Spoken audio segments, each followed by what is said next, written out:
In this video, I'm going to show you how you can find similar images as the one you have on Google, either on your computer or using your phone. And what you want to do is to have your image first, and my image is here, image of a puppy here. And I'm interested in finding such or similar images on Google. So what we're going to do is go and search for a website called images.google.com. This is the website.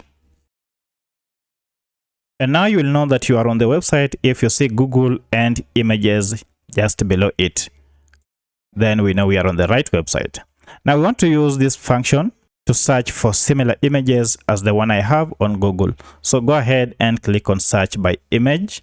If your image was already on a website, you can just grab the link and then paste it here and then search. Alternatively, you can just drag and drop your image that you have on your computer file or on your phone here.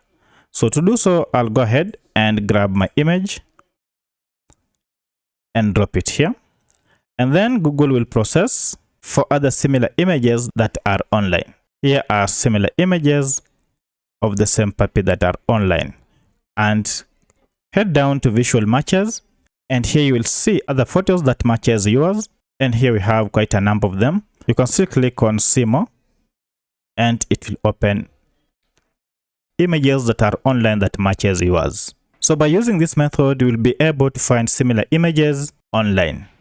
If this video was helpful to you, kindly hit the like button and subscribe to this channel to support me. Thank you for watching, and let's meet in the next video.